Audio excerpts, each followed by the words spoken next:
Every Thursday night, you ask the questions, DT gives you his answers. No holds barred. It's Q&A with Don Tony. This is your chance to speak your mind and be heard about anything. Q&A with Don Tony. And now, your host, Don Tony.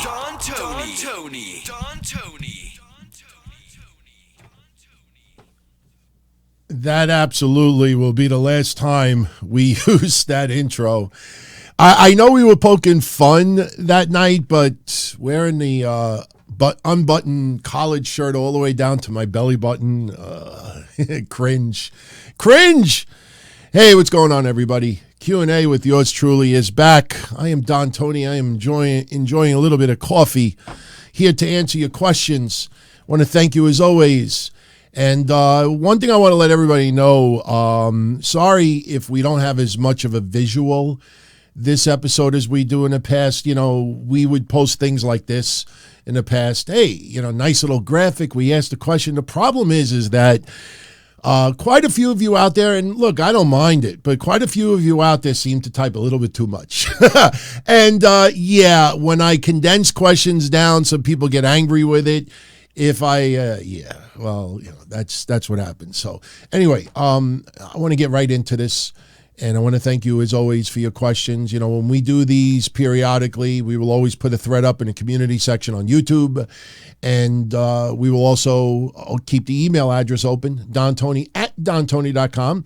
And I want to thank everybody who sent a lot of input, questions with regards to the return in some capacity of the Don Tony and Kevin Castle show. You know, I appreciate all of the feedback. I know Kev does as well. And all I'm going to say right now is we'll see where it goes. I know not everybody out there is thrilled that the episodes are audio only and they will only be found on the audio platform, pretty much everywhere except for YouTube. First of all, we have music intros being made and we get hit with copyright issues. Plus, not only that, you got to understand something. You know, our time as we get older gets more and more difficult to manage out. And you really got to maximize the time that you do use. And one thing I want to make clear, you know, we don't do these shows as a money grab. I mean, obviously it's a second job for all of us, no question. But what you got to understand, especially with pre-recorded shows, is that, you know, as far as YouTube, and I know a lot of newer podcasters find this unfortunate reality almost immediately, but there is literally no money to be made on YouTube unless you have crazy ass views. And if you haven't figured it out, that's why 95% of YouTube podcasters in the wrestling world clickbait. They will clickbait, they will put titles up, they will put subjects, they will put thumbnails of topics that they know are 100% not true. And believe me, we have WrestleMania coming up, and all of this fake controversy about Charlotte and Rhea going to main event night one because of political it's lie. It's a lie. I mean, it's not about gender. It's about what's hottest. You know, and I talked about this repeatedly. You look at the NXT stuff, you know, who is Grayson Waller going to fight at Stand and Deliver? And it was obvious it was Johnny Gargano. But up until the day that the reveal was made, people are clickbaiting that it's going to be Waller versus Shawn Michaels. It's the only way you're going to make money outside of super chats, obviously, and super thanks. But if you don't do a live episode, you know, you'll be lucky if you made $3 to $5 here. So, you know, obviously, if you're going to do this and need to have a revenue stream, because a lot of the expenses behind the scenes, they add up, you obviously have to do it the right way. So, you know, I know not everybody is thrilled that the DTKC show is pretty much on an audio-only platform, but, you know, what little that is made, you know, obviously we got to do everything the right way. You're not going to please everyone 100% of the time. And plus also, if you haven't figured it out, it's pretty obvious. You know, I have switched shows on YouTube that are live to certain days and certain time slots. And the weird phenomenon is that after maybe a couple of months or even weeks of having some pretty successful live audiences, you see other people moving their shows to the same exact day, the same exact time. And, look, they have every right to do what they do, and it's your choice what you want to tune into live or not. But you best damn believe after doing this almost 27 years that I'm going to deal with any political bullshit. And not only that, if I'm going to do this, I'm going to have the enjoyment level at the highest possible. And as far as covering expenses, you got to do things wisely. So, there are obviously some little changes here and there, but in the end, the content ain't going anywhere. And that's the most important thing. Lance Maula. I've been talking a lot about WWE and the third hour of Raw really having just crap numbers compared to hour 1 and 2. And let's also be honest. Getting 1,300,000, 1,500,000, 1,600,000 for a third hour of Raw is still a great number to get on cable between 10 and 11 p.m.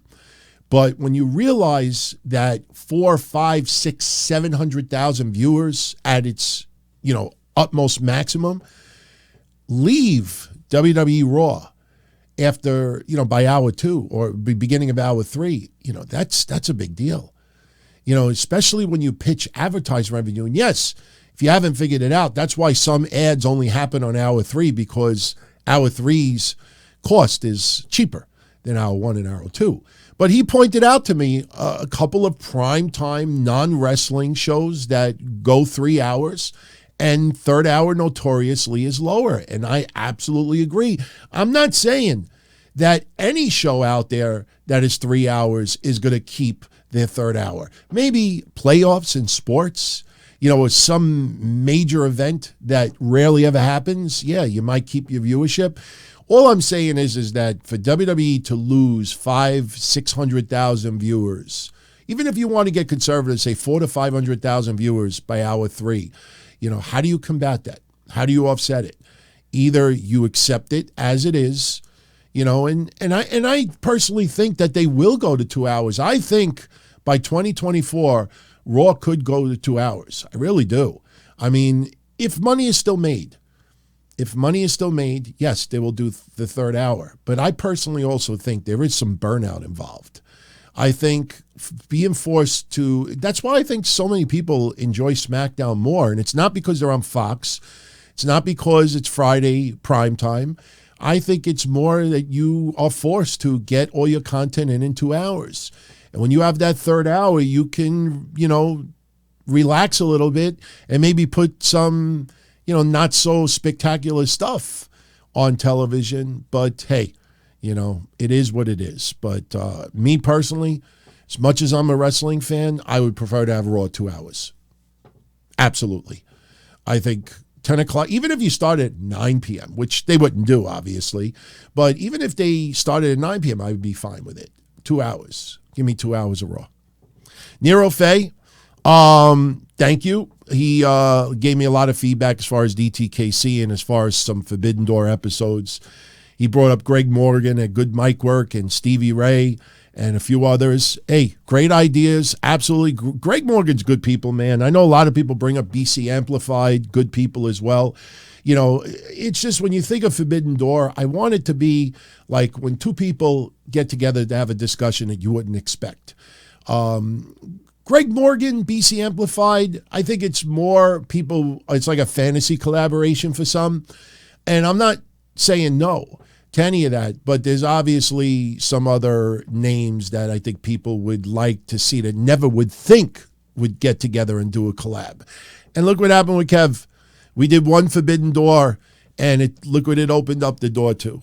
Back to doing, some shows. We don't know what the schedule is going to be. Right now, we're definitely going to spend some time with WrestleMania, pre and post, and then we see where it goes from here. But Forbidden Doors, I want each one to be special.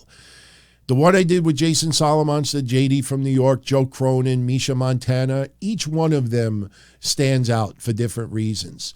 And I don't want to just have people on simply to have people on.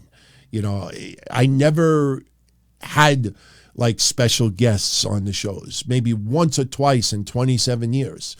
But I appreciate the feedback. Thank you. Roderick Howard, could I see the originals and the Outcast AEW storyline leading to the first ever women's blood and guts match sometime in the summer? Yeah, I could see it happen. When you think about Ruby Soho, Willow Nightingale, I know they're on opposite ends now, but they had that, that match where everybody was bleeding their asses off. I think Paige is starting to get back into the swing of things. A lot of people, I think, forget that it's not just physical adaptation, it's also a mental one. And there's enough women out there, and, I think it's possible. Absolutely. Why not? The only thing is, though, is I think fans would prefer to just have a little bit more women's content on a regular basis for AEW and not just throw a blood and guts out there and then you go right back to, one novelty match with a couple of backstage promos every Dynamite. And then on Rampage, you get the Jade Cargill squash. You might get another one if you're lucky. Now with Taya Valkyrie in the company, I just don't want it to become Miss Rampage. And I got this weird feeling that over the next couple of weeks, Taya Valkyrie is going to be on, Friday. Rampage. I want to see her get some time on Dynamite as well. You look at the ratings. I mean, you see the difference between Dynamite and Rampage. But, I could see Blood and Guts, sure. And he says the Outcast could be Ruby Soho, Saraya, Toni Storm, Athena, Serena Deeb. I don't know about Serena Deeb, though.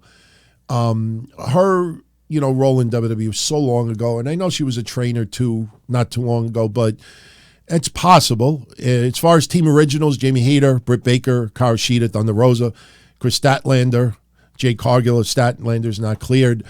Thunder Rosa, though, I don't know. I don't know what's going to happen there. She's got a serious back issue, and, I don't know the progression of her, rehabilitation. But she's also got a lot of issues with Britt Baker, and I want to see that buried, and not journalists who really gush over AEW trying to put a narrative out there. There's a lot. It's a lot deeper, and the only reason why I haven't put Thunder Rosa as Public Enemy number 5 on my thumbnails. First of all, I think she looked kind of funny with the CM Punk, her head photoshopped on the CM Punk body. I think that would cause a little controversy. But not only that, she's still out with the injury. Let's get her back in the ring. Then we could talk. But there's no question that there are people who matter within AEW that do not like Thunder Rosa. Should Tony Khan consider bringing in the Garcia twins, formerly the Bellas? I honestly think it would be a mistake. I think their egos are way too big. And you got Renee Paquette doing all the interview segments. The Garcia twins, the Bellas, they're really not going to be able to return to the ring like they used to. If you want to bring them in for one spot or referee or guest this, okay. But, do I want to see them on AEW on a regular basis? No. There's a lot of baggage that comes with that. I mean, Brie is married to Bryan Danielson. So, it would, for them, it would be cool. Husband and wife work together. Look at Moxley and Renee. But I don't want to see them in there. And he heard certain wrestlers that are linked to certain pay-per-views due to their history, like Shawn Michaels, Mr. WrestleMania, Randy Orton, Mr. Survivor Series, Brock and Brett, Mr. SummerSlam. I never thought of Brock as Mr. SummerSlam. I don't even think I've ever really thought about John Cena as Mr. Royal Rumble, but any WCW stars I would link to pay-per-views, yeah. I think Ric Flair, absolutely, with Starrcade. Great American Bash, you got to understand something. WCW went out of business in 2001. We're in 2023. It's very hard to look back, unless you look at match results. And over the last 20 years, the Great American Bash that WWE has put out periodically is nowhere near what it used to be. You'd want to put Dusty in something, Sting in something, but when you realize that the WCW, the original WCW, has been out of business 22 years, you go back and you look at, these events, Do you really associate Sting with Halloween Havoc or Super Brawl? You don't. I think out of any, I would only go with Ric Flair and Starrcade. That's the only person that I would say in hindsight. David R. He's been listening to me since he discovered my show around 2010.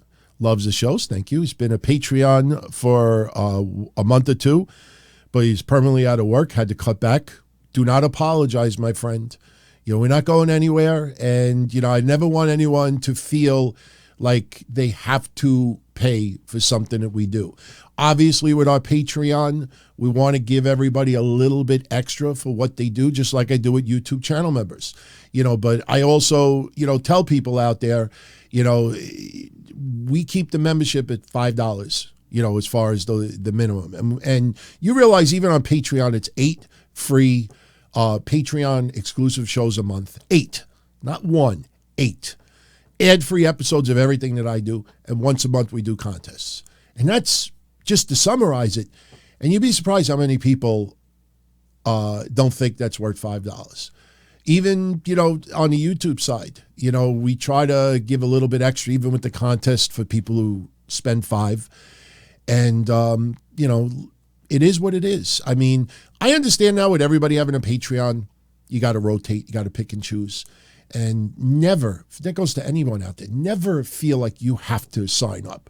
But I want people to also understand, our Patreon is 1/10 of what it used to be as far as number of people. It is this big. And no, we're not looking to shut it down or anything like that. But, people need to understand that, it's this big, you have to keep it a little bit in perspective. We just want everybody to feel like when you come that you get your money's worth and you get a lot of bonus content. But he said he still occasionally listens to Soup. At the end of the last show, Anthony Thomas plugged the DTKC reunion show and said download it to support Kev. He also said when they were talking about Lanny Poffo, he received an autographed photo with an unaddressed envelope and was wondering if it was me. To be honest with you, I'm not saying if what I do and what I don't do. I will say that I've done little things here and there for some out there without them even knowing that I did it. That's all I'm going to say. I'm not going to take credit for something, and I'm not going to say that I didn't. Anything that I do that I don't want somebody to know about, or I don't go out of my way to let them know about, that's my deal. But, keep supporting the shows you support. And he says if he comes into unexpected money, he will send a generous PayPal to me. That always sounds good, but hey, man, just keep, doing what you do and keep the priorities straight and never feel guilty that you can't do something financially for us. Believe me, there's a bigger picture here. At the end of the day, we want everybody to have a good time. And it's not about, trying to squeeze anything we can out of everyone. I will never, ever do that. Never did, never will. People also need to understand that, especially at my age and a lot of responsibilities and being married, I have to really budget my time and make sure that, my father used to say to me when I was younger, when I used to play video games, I'm talking in my teens, 20s, my father used to come home from work and I'd be playing ColecoVision or Nintendo or Sega Genesis.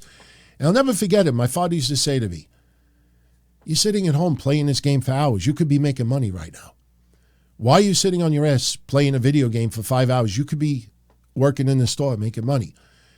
And, in hindsight, a lot of that was true. But at the same time, though, you can't, no one that has responsibilities, married, bills, living in your own place is going to turn around and spend 20, 30, 40, 50 hours doing shows to make $20. Unless you're Tony Khan or somebody that's a millionaire or a billionaire.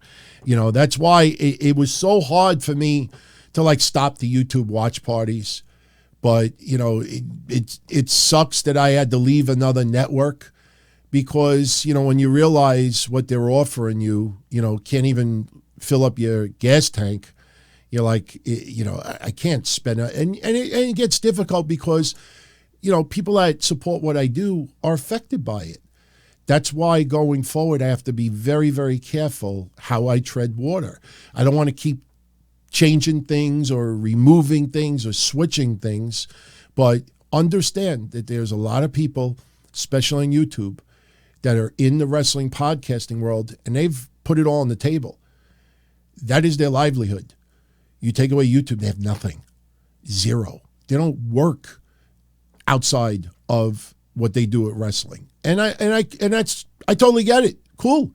If that's what you want to do, absolutely. There's a lot of risk with that as well. And me, I'm not going to turn around and suffer and build myself into bankruptcy, just so I could continue my streak. It's the longest running podcaster in the history of pro wrestling. It may be podcasting in general. There are people out there that think that I am one of the original podcasters in 2003, taking my hotline stuff and putting it online.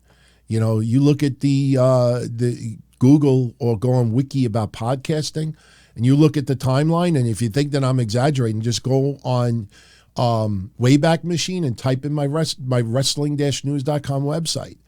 You'll see webcasts. We called them webcasts at the time.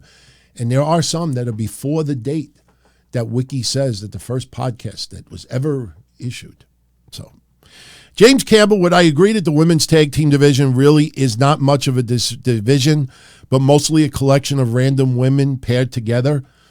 And at this point, do I feel it would be more beneficial to have a floating or dual brand women's secondary singles workhorse titles to bring up ladies like Raquel Rodriguez, Shayna Baszler, and others?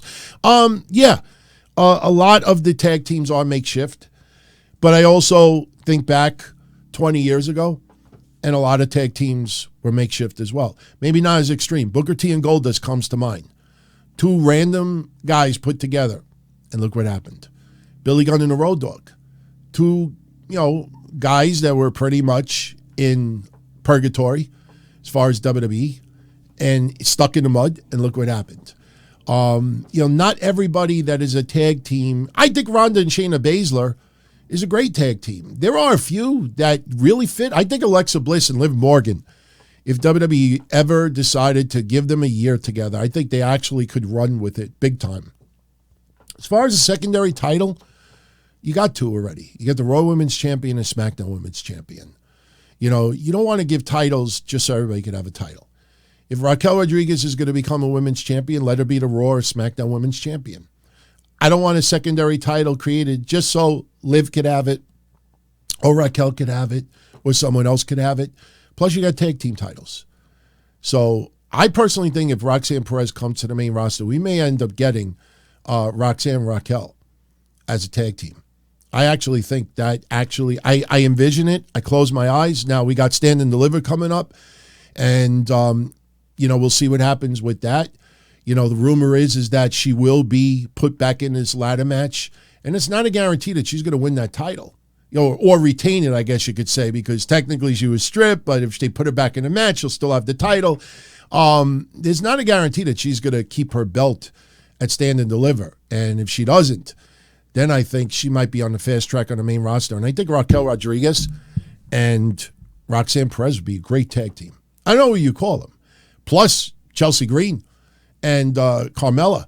Shit, the first day that Chelsea Green made a return and did that character, I said, she reminds me of Carmella. Remember that? And I always thought, Carmella, why do I look pink? I look like a newborn's ass. I'm looking at the video. I look pink. I don't know. Maybe because I'm doing this in daytime. JS, if a draft is happening in May, what would be some key moves I'd make to Raw, to SmackDown, or vice versa? Well, the first move that I've been saying for quite some time now is you don't even need a draft for it. Rhea Ripley's got to beat Charlotte at WrestleMania. She becomes SmackDown star. I've brought it up several times. Judgment Day might have an interesting dilemma if Rhea Ripley becomes SmackDown Women's Champion. Damian Priest, Finn Balor, and Dominic Mysterio are Raw stars.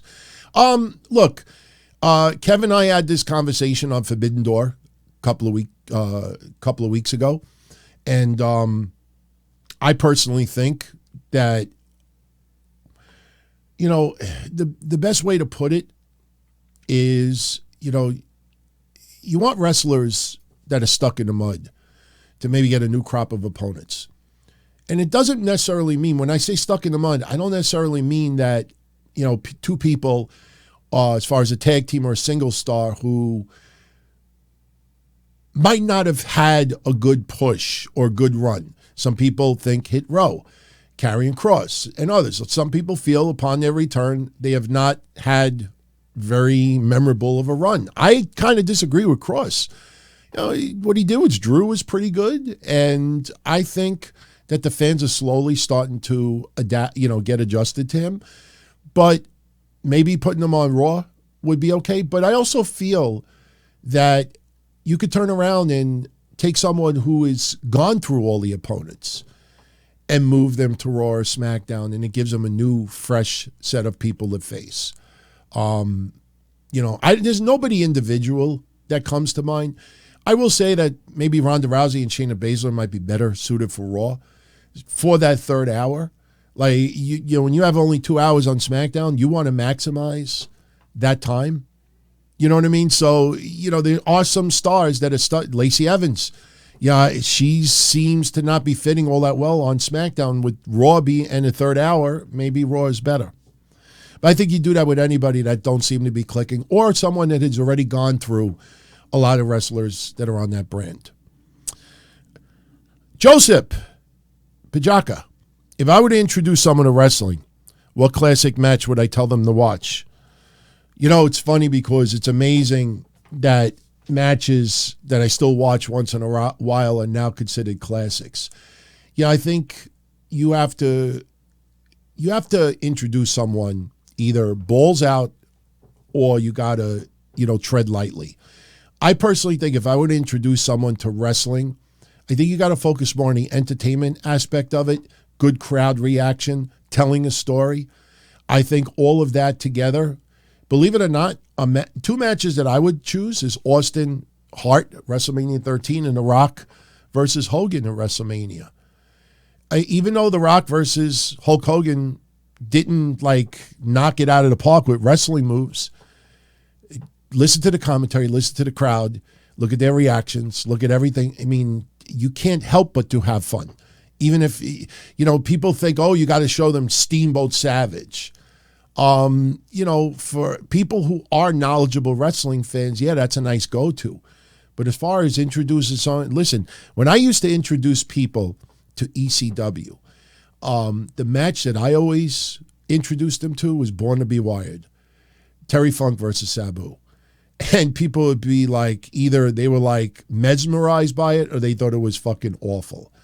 I would also do November to Remember 1995, Cactus Jack and Raven versus Terry Funk and Tommy Dreamer. One of my favorite matches of all time. Those would be two matches if I introduced someone to ECW. Back then. Now, it's much different, but I think you got to tread lightly, let people understand the entertainment aspect of it.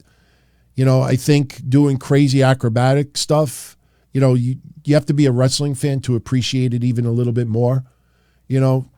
Maggie Lusk, my opinion on what Roman does after he loses the titles, surely they can't have him fade to black. Well, I've been saying this for a while. The tsunami is coming. The Usos will drop the titles to Kevin Owens and Sami Zayn. I also believe Roman Reigns drops the belts to Cody Rhodes. The Bloodline in 1 week will go from having all the gold to nothing. I think Roman will have to take it out on somebody, and then Roman may end up having to have a feud. I think Roman needs a return match against Cody Rhodes. Maybe that happens in Saudi Arabia. That's a big match to have in Saudi Arabia. But I think ultimately Roman Reigns takes a little bit of time off, mental and physical respite.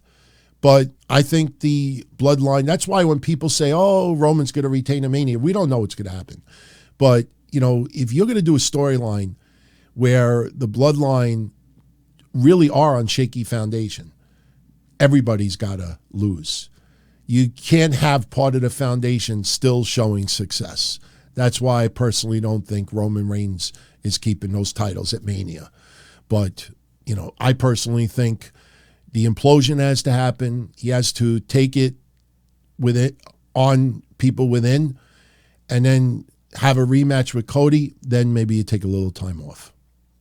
James Campbell, when Cena started talking about Hart with Theory, do I think that with this match between them, it starts a babyface run for Austin Theory after he shows his grit by winning at Mania and wins the respect of Cena and the fans? No, not yet. Not yet. If it's not broken, they'll fix it. Austin Theory will start getting cheered because people will realize how hard this guy is going for it. You know, fans listen, when Rhea Ripley beat Charlotte at Mania, you're going to hear a lot of fans cheering for Rhea Ripley. Not necessarily because they don't like Charlotte, but because Rhea Ripley, people see how hard she's putting in the work and how committed she is to doing this right. Fans do acknowledge, hard work. And Austin Theory has a lot of respect for pro wrestling. So those cheers will come. But right now, no, you don't turn him babyface. You just let him keep doing what he's doing and then see him where it goes from here. It's way too soon for something like that. All right, let's get into a bunch of, I have to make these rapid fire. Havili, Brain, Feokahapi.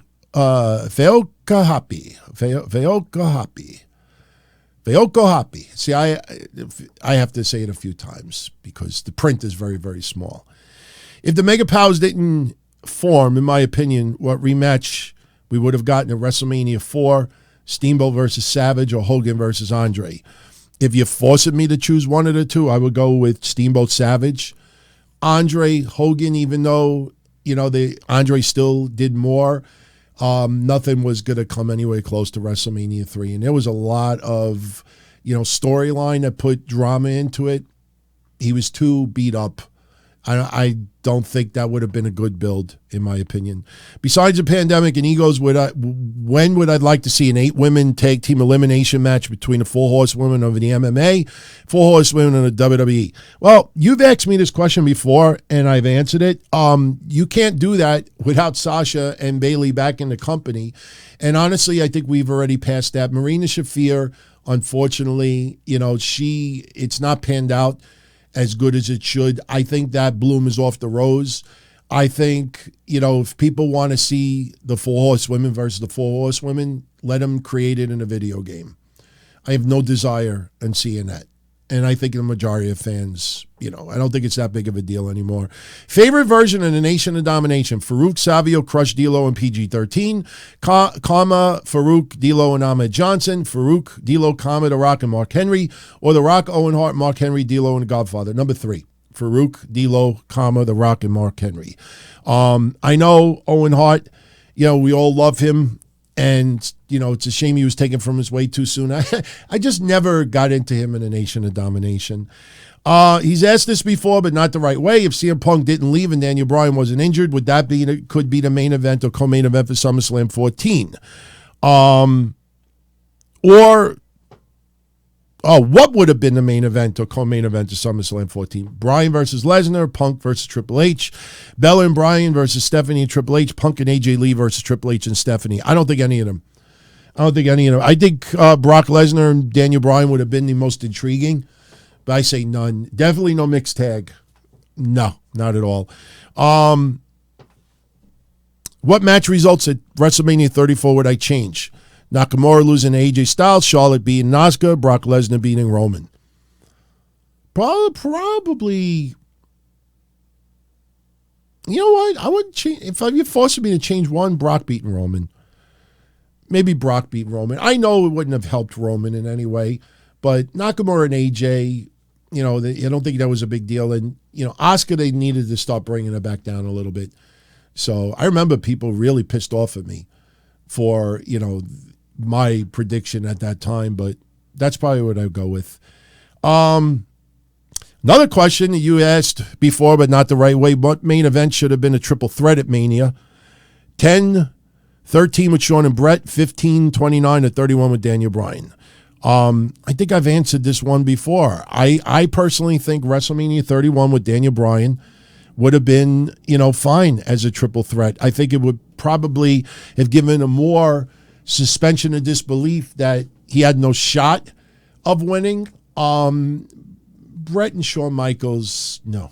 One-on-one, you don't change any of that.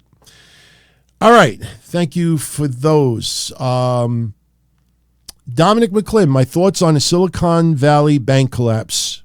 Honestly, it doesn't surprise me. This economy is doing pretty awful right now. I've talked about it many times on Sundays especially, and on Patreon. You realize, like I've said it before, you think I'm making it up. I'll give you the name of the place. Go look it up. Food is incredible. La Villa. It's a pizzeria in Howard Beach, Queens. La Villa. Go on their website and just type in that you want they make good salads there. Just go on the menu and select it with grilled chicken. You going to pay $30 for a salad? $30 for a salad with grilled chicken. No, I'm not. I used to go to the diner with my wife once a week. We've gone once in the last 3 months. Just on sodas alone, I'm not paying $5 for a glass of seltzer or soda with tons of ice in it. Yes, I could ask for it without ice, but who wants to drink diner, drinks without ice? Just the prices are just astronomical. And you see what's going on in the banking world, and something's got to change, man. Shit is collapsing in a lot of ways. I just try to look at the bright side. I don't let it get to me. But yeah, I think this was kind of predictable. You think of some of the bank collapses over the years, there is a parallel with, problems with the economy. That's why, it's going to be really interesting to see what happens with Trump. I think he does get indicted because I live in New York and I see it firsthand. They want to be in the history books to try to do everything that's possible to get him from running for president. And me, I don't pay attention. I pay attention to politics, but I don't talk about it anymore. When people, I still see once in a while people, say to me, DT, I used to tune into your show every week, but when you started talking politics over and over again, I stopped tuning in. And they were right. Looking back, I couldn't even listen to that shit. So I don't talk about politics unless specifically asked about something. But I think they're going to do everything possible to try to prevent Trump from running in 2024. You just look at gas prices being $2. You look at, items half the price of what it is now. Listen, I know attitude-wise, personality-wise, he was not a good person. How he was able to get that kind of financial results, you know what I mean? It's at the end of the day, I've always asked this question: do you want to work for a boss that is just like the really nicest, easiest person to deal with and you make shit money? Or do you want to work for a boss that might be an asshole, might be very, very rough around the edges, someone that you kind of despise, but you make, you have a comfortable living and you have money in the bank at the end of the day? I kind of choose that, to be honest with you. So, all right, Gary Vaughn. What do I think about these WrestleMania movie spoofs he thought of? Breakfast Club from 85. John Cena as Jock. Chad Gable as the nerd. Charlotte Flair as the popular girl. That's not bad. Somebody is, I would put Carmella maybe even in there instead. Nikki Cross is the odd girl. That's an interesting one. You know who I would put? I would put Dakota Kai as the odd girl. I think she could actually pull it off as being like the ultimate nerd. But Nikki Cross is a good pick. The troublemaker Austin Theory, either him or The Miz. Him or The Miz. You know what? I would even put The Miz as the jock. Seriously, John Cena, obvious jock. I would put The Miz as the jock. And the vice principal, JBL. Okay. I think he would be a good one. That's a good list. I like that. That's a good list. You look at, especially with all the legendary movie characters from that movie. The song was great. But when I saw the movie, when it first came out, I didn't think much of it. And then when I watched it, I think a second time, then I started connecting to the characters. It was one of those movies that You may not have appreciated the first time around, but when you watch it again, you kind of like, oh, okay, now I get a lot of it. Crazy Cruiserweight, call me crazy, but he's got a feeling that if WWE is allowed to have legalized gambling in certain states, certain websites who are very anti-WWE will create headlines saying, quote, WWE reportedly changed the outcome of a certain match once they saw the money line changing. WWE is actively trying to make wrestling fans lose money. That's the clickbait draw. That's not Cruiserweight. He's saying their websites would post that. Yeah, I agree with you. I absolutely agree with you. You know, understand, and I brought this up before, and I know you know what I'm talking about. You know, when people reported that Saudi Arabia bought WWE, that should have been an investigation. That directly affects the stock market. And I guarantee you, some people out there sold their stock or maybe bought the stock based on that reporting. And when you influence the stock market like that, there's got to be some, you needed to have an investigation, even if nobody should have gotten in trouble. You set the tone that, no, you can't just say whatever the fuck you want just so people could click on your profile or tune into your podcast or read your blog. There's got to be more than that. And yes, I could absolutely picture, you know, people reporting that this changed. Look at how many people reported that Sami Zayn was going to be in the Royal Rumble match. Las Vegas had betting. Do you realize how many people bet on Sami Zayn winning the Royal Rumble? I mean, I know I went on my show and I said, guys, gals, there ain't no fucking way he's in that Royal Rumble match. It makes no sense. He didn't turn on the Bloodline or the Bloodline didn't turn on him yet. And people still went with it knowing that it was a lie, but it got them hits and views. At some point where you start involving real money, there's got to be some investigation somewhere. The problem is, right now, who investigates it? Maybe the Securities Exchange with the Saudi Arabia WWE stuff. You know, yeah, if they legalize gambling, oh, I could see that. I don't think it's going to happen. I really don't. You know, the idea that the wrestlers don't know the outcome until the day of the show, WrestleMania, that's ridiculous. Because when you're telling a story for 6 months, you pretty much, you know, when you're playing a role of a character in a movie and you're filming for 6 months, you know, the idea is you should know like what the outcome of the movie is. And I think all along, you did Cody Rhodes coming back and doing all these training and cutting all these promos and doing all these storylines. You actually think WWE creative in the back said, yeah, Cody, we'll let you know the night of WrestleMania, you know, if you're going to win or not. It's just when you think about it, the logic is so ridiculously stupid when people think, and unfortunately people do. If I was athletic and had the required height for a certain sport, out of these 6 sports, I could pick 3. Which would I be an athlete in? Basketball, soccer, lacrosse, horse racing, hockey, or tennis? I used to love playing paddleball. So I would probably choose tennis. I always wanted to play tennis. Just me, I never pictured myself wearing all white, you know, going up and down the court. Horse racing, I wouldn't do. Lacrosse, I wouldn't do. Soccer, I used to enjoy playing soccer when I was in school. I used to love playing soccer. Basketball, I was just never good with. I probably would choose out of that list soccer, hockey, and tennis. I think hockey would be a lot of fun, man. You're running down, you know, you're icing down the fucking rink and you just deck someone, you check them and just see like, you know, I think I would have loved to play hockey.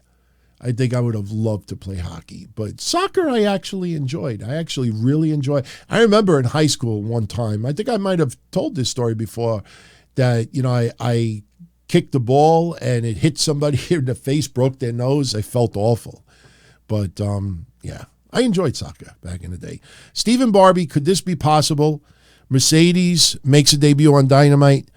challenges Jamie Hayter at Forbidden Door, then shocks the world at Mania by saving Bayley from a beatdown by Dakota, Kai, and Sky at Mania. Okay, let's read this again. Mercedes makes a debut on Dynamite to challenge Jamie Hayter at Forbidden Door.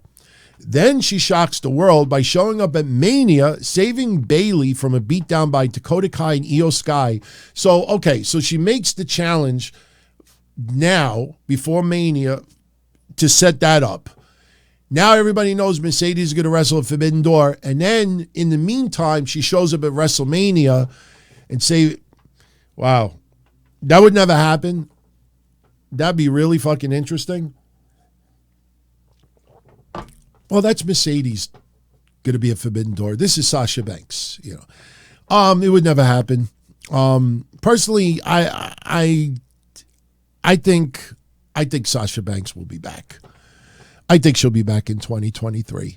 Maybe in time for SummerSlam, maybe in time for Survivor Series. People, understand this. And I know people don't like when I brag a little bit, but, I take pride in being right. And I try to remind people sometimes, there's a lot of people out there that just want to be clickbaited. But I said since day one that the number of matches that Mercedes has with New Japan, you could count on one hand. People are trying to play off that she had this deal, that it's going to be all these appearances, this and that. I mean, at the end of the day, it's going to be on one hand, and then what? And, rumor is Kairi Sane is about to be a, free agent. I think it's actually been announced already. So I think Sasha Banks is back. I think she gets her payday, gets her fill, does the movies, and I think she goes back to WWE before the end of 2023. I don't see her going to AEW. I mean, I could see, Tony Khan spending that kind of money, but I don't know. I don't see Sasha Banks doing that, to be honest with you. I don't. Rye Baker, if they don't split the Undisputed Championship, who are the next three champions? Well, I think they definitely could end up splitting it. They got to put it back on each brand.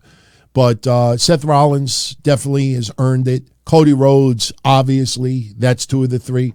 Third person, if they're back on respected brands, I could see Gunther. I absolutely could see Gunther as a heavyweight champion.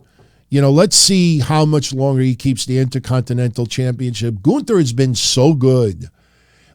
He's got to have it at least once. I would say at least once. Yeah, I would go with Gunther. That's my wild card. Maybe it doesn't happen until next year, but I see it. Tuxedo Earth. How did I start doing keto? Do I own any plants? And my best current entrance in WWE, male and female. I like Bobby Lashley's entrance. The music, the way he comes up like this, the fireworks. To me, it's not even close. Bobby Lashley. On the women's side,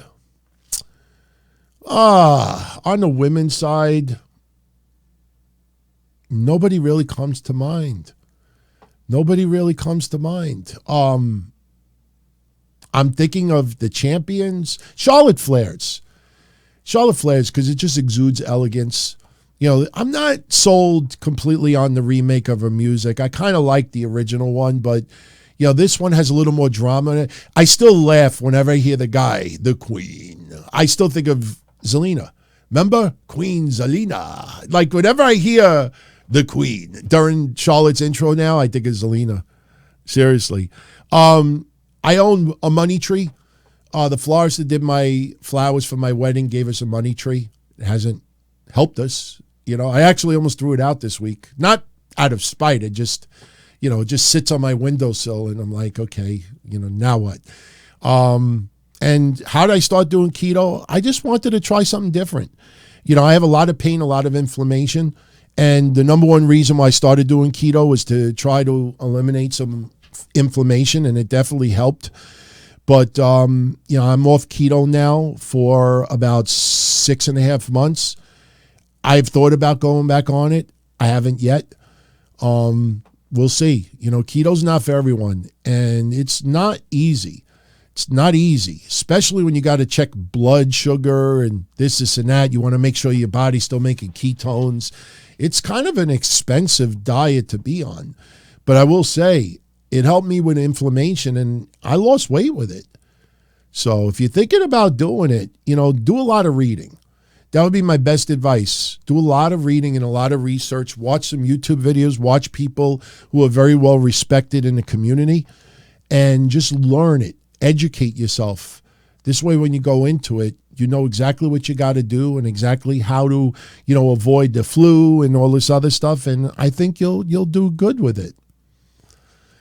Michael Gonzalez, which of these Hogan Mania feuds was my favorite? Him versus Andre, him versus Savage, him versus Warrior. Him versus Savage. I love WrestleMania 3. That was a build for a year. And my grandmother being alive during that was very, very intriguing to watch her reaction with it. But the Mega Powers exploding, and I liked Hogan Warrior. Like, you can't go wrong with any of them. But Hogan Savage, the Mega Powers explode. That was on a different level for me. And plus, Run DMC performed that WrestleMania 5. The WrestleMania rap is still one of my favorite performers to perform at Mania. And I didn't sing America the Beautiful. All right, we got 2 more questions, and we're out of here. How long are we going? All right, right around an hour. That's what I gun for. George Ford, with WWE going all out this year looking for potential buyers, is it possible that they pulled Bray Wyatt's character because it's too bizarre? Not a good look for their product? No. It's not bizarre. It was very creative. It was interactive. People checking QR codes and little Easter eggs. It was fun. It's not bizarre. No, I think there's some behind the scenes issues. Listen, without getting into a whole bunch of drama, because I don't know we still don't know why he's not back. And who knows, by the time you see the show, he might be back. But I'll say this. I think the problem is when they re-signed him, and this is the aspect that a lot of people don't pay attention to. Bray Wyatt, when he signed back, his contract was more about skits and like the mental side, not necessarily performing in the ring, but more of a creative outside the ring. And I think the problem is that can only take you so far. And I think once they did everything with LA Knight, they realized, okay, how do we reveal Uncle? They dragged it too long. And I don't think they knew even 6 months from then, okay, what is our goal here? What is the goal with Uncle Howdy? Remember everyone saying the Wyatt 6, there's going to be 6 people involved, and we knew that wasn't going to happen. Well, people insisted, block, guaranteed, and it didn't happen. I think, the idea when they negotiated the contract sounded good, but the execution has not been very good. And now they're stuck with a big problem because now he's got this contract, and now they don't know creatively how to keep this going and the fans be into it. Fans want to see him in the ring more than anything, and I don't think that's the kind of deal that he signed. I mean, yes, he's going to perform in the ring, but I think his contract had a lot to do with outside the ring. Okay, Devin M. Do I think and believe that I somewhat said things of this? Okay, do you think and I believe you've somewhat said things of this nature, but do we see WWE doing what they did with Keith Lee with Cody, winning 2 belts and then just giving the Universal title up for a tournament? That Cody could say, I want to give others the chances that I never got. Honestly, no, I don't see that. I thought when Keith Lee did that was stupid. It wasn't him, obviously. That was WWE creative. You win 2 championships. To turn around and just give one up because it's the right thing to do, no. I think that would piss off fans more than anything else. Roman Reigns being the undisputed WWE Universal Champion for all of this time, he had a stranglehold on both belts For someone else to finally break through and beat Roman, just to turn around and say, here, give this belt away for charity. Oh, man. I mean, it's like somebody building something and then it's going to do like a charity benefit or something, doing something, building this thing, whatever you want to think of, building it. And then you're finally going to give it up for a contest or a charity or something, and then somebody wins it and then turns around and says, okay, I'm going to break it apart and sell it for parts. You know what I mean? Like, nah, I mean, as much as Cody is a good guy and morally, you know, he has a lot of morals, I think people in storyline would call him a moron to win both belts and say, you know what, let me give up the Universal title. I don't need it. I'm a champion. I only need one. I don't like that at all. I don't like that at all. I think people would crap all over that. What are you, stupid? You give up a championship, and then once he finally loses the other title, then you get a lot of people say, you see, if you wouldn't have given up that other title, you might still have it right now. Nobody in 2023 should be that charitable. Seriously. What I do see happening is Cody will win, just like Sami Zayn and Kevin Owens will win, and they will, more Cody Rhodes. Cody Rhodes, I could picture on the mic saying that I'm a fighting champion. I have 2 titles. Looks like I'm going to have 2 matches. Cody Rhodes is going to do double duty. Cody Rhodes is going to wrestle twice on some cards because he has 2 championships. He's going to defend both championships. And I think ultimately he will lose one of those 2 championships. And that's how you go back to separate brands. The big question is Cody Rhodes going to remain on Raw or remain on SmackDown? And I know what some people are going to say to me, DT, they really don't keep, but there is still a roster split. If there wasn't a roster split, there would be no need for 2 championships. But I will say, is Cody Rhodes going to be more on Raw or is he going to be more on SmackDown? And once you determine that, I think you could pretty much figure out that whichever title he loses will be on the opposite brand. Like if you envision Cody Rhodes being on Raw majority of the time, right now it'll probably be on both shows because he's got both titles and it's extra work. But in the end, if you believe that Cody's going to be designated mostly for Raw, then I could see him losing the Universal title to somebody on SmackDown. That could be Gunther. If you think Cody Rhodes ultimately will remain on SmackDown, especially if Roman Reigns takes some time off, and he's going to be on SmackDown or identified more on SmackDown than Raw, then I could see him losing the WWE Championship. Maybe that's to Seth Rollins. I know what some people can say, we've seen Seth Rollins versus Cody already. And yes, I know we have, but we haven't seen Seth Rollins defeat Cody Rhodes. Plus, this is a much different Seth Rollins than we had a year ago. So I hope you enjoyed this Q&A. I am Don Tony. I hope everyone has a wonderful rest of your, I guess you could say, month. I don't know exactly what date this is going to be posted online. My gut feeling is the week of WrestleMania, but I'll probably put it online on a day that we don't have any shows going up online.